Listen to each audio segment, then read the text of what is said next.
Isekai. The most uninteresting genre of anime that seemingly ran out of original ideas sometime in the 12th century BC, and yes, that might be an over-exaggeration, but not by much. Still, no matter how astronomically shite your average seasonal isekai might be, it somehow manages to be one of the most popular genres of anime to this day, maybe because it can offer some of the greatest anime out there.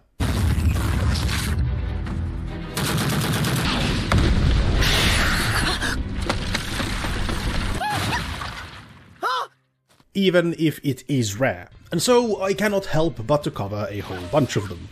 That's right, children, it's that time again. The Isekai hater talks about Isekai. To be fair, I don't actually hate Isekai, I just dislike the soulless slop the seasonals have become, offering nothing truly new or even vaguely interesting, to be honest. And in this regard, Konosuba is no different, except that it's fully aware of its own mediocrity, and uses that to parody the entire genre, by actually being kind of original. And by that I mean that it's literally the fantasy isekai you've seen a million times. The magic, the adventures, the monsters, and the world that was seemingly an afterthought, and only gets any thought put into it when a specific scene requires it, and then it's straight back to...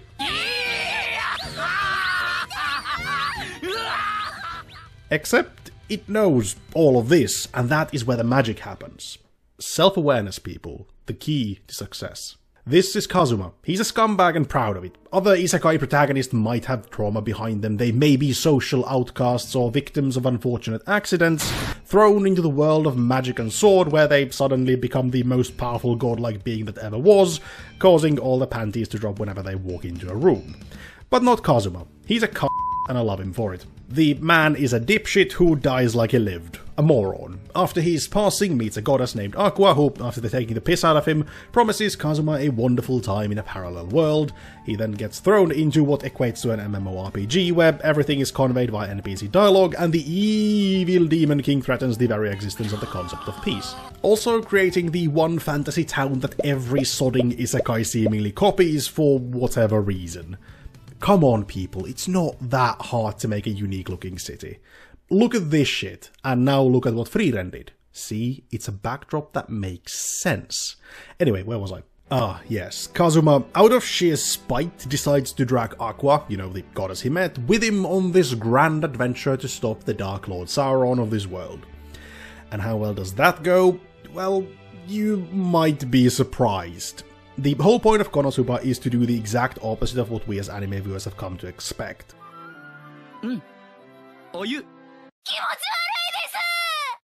Pop quiz. What happens at the start of every generic fantasy isekai? You know, after Truck-kun has had his way with them and they've already met the god or whatever.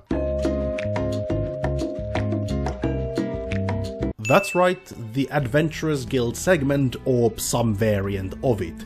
And it goes something like this. Main dude walks in, finds or makes a party, usually consisting of buxom beauties, and heads off to grand adventures.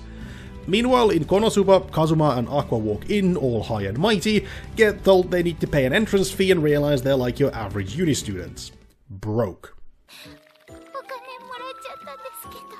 Why do we watch anime? For escapism, for a glimpse of something better than our daily grind. And then we have Kazuma and Aqua, desperate and penniless, doing the daily grind just to survive, and it's funny. Why? Because it is unexpected, yet relatable. Yes, I am that boring asshat who says that I don't find most anime funny. Still, going into a fantasy isekai expecting yet another bullshit OP protagonist harem fest, and being greeted by the characters doing odd jobs only to blow their meager earnings on a lavish meal they totally cannot afford, was A, exactly what I would have done, and B, caught me completely off guard. So much so that I couldn't help but to audibly blow air out through my nose in amusement. Unfortunately, the humor in Konosuba is a spectrum. You could say that it's kind of like this channel. Some bits stick the landing pretty well, and others are a little more like Aqua. And I say that with the total understanding that humor is completely subjective, and my sense of it is, well, a little on the weird side.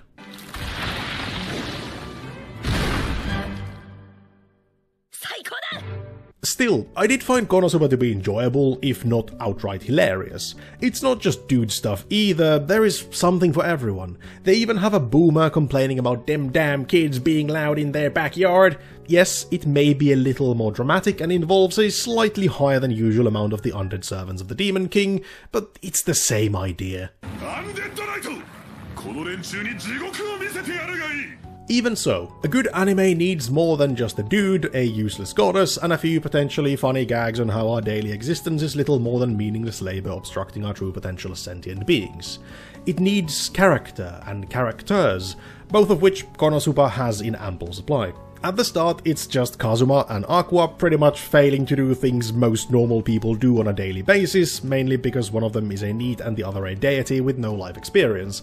But soon enough they do get more companions to share the pain of existence with them, some of whom may enjoy the pain part a little more than is strictly necessary. And this is another part where Konosuba points a massive middle finger at your preserved notion of normality. Sure, Kazuma is still Kazuma doing things, and Aqua is seemingly allergic to pants. Gondor has no pants. Gondor needs no pants. Aside from them, you have the Archwizard Megumin and Darkness the Crusader. Together, the quartet forms a party that is seemingly the perfect storm. Too bad they're all a little, let's say, unique.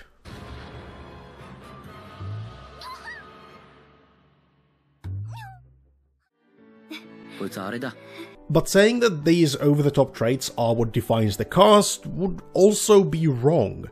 They may be failures as human beings and as gods, but they are perfect for each other, mostly.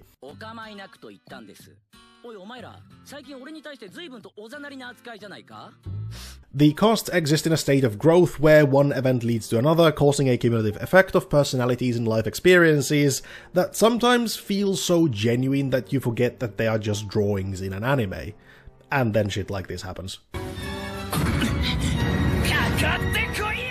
And that is the charm of Konosuba. Sure, it jokes about how the world is a game and disses anime tropes in general, like a parody should, but it's also so much more. It's a story in its own right that, like the characters, grows amidst the dumb fuckery into something whole and genuine. Sure, some of the issues never get addressed, like how the world's still just kind of there. It gets some focus, but mostly just as a tool to deliver some of the more outlandish events, and how the non-important characters really do feel like NPCs in a game, with the dialogue the party has with them being little more than generic game responses. But then again, that could be on purpose for all I know. I'm not going to talk about the production that much, other than both the English dub and the Japanese sound pretty good, although I still prefer the original, and someone at Studio Dean knew exactly what they were doing when animating the jiggles. I'd say Konosuba is one of those isekai everyone should watch, even if, like me, you aren't really a fan of the genre, if for no other reason than just to see what accepting and adapting those tidal tropes can achieve. It's not hard to get into, and while the first episode does lack the more refined character interactions that come later as the party settles in, it should still give you a good idea if this is a show for you, and if you aren't immediately put off by the likes of Aqua, which to be fair I could totally understand. The start of the show is rather slow, and the first season for once isn't the best the anime can offer, so the further you go, the better it gets.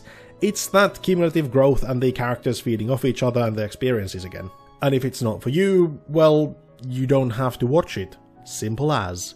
And now I shall leave you with the sponsored section since I moved it back here as it felt too disruptive for the flow of the rest of the video as a whole. So finally, a quick word from the channel partners over at vittujenkevat, who are still kind enough to offer me a cut of every purchase made with the link and code.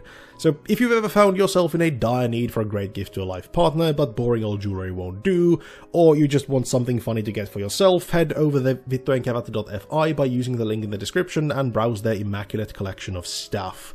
All of which is naturally themed after genitalia, since dick jokes are the pinnacle of humour. Everything there is naturally handcrafted and very high quality. Don't forget to use the code AddedCheese at checkout for a hefty 10% off your entire purchase.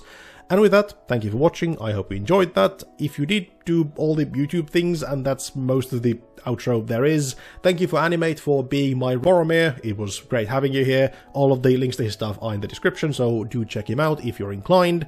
And now I will go and get some more rest, because as you can probably tell from my voice, I am still rather sick, which is why there is no facecam outro here. Anyway, I've been Cheese, I hope to see you next time. Ta-ta!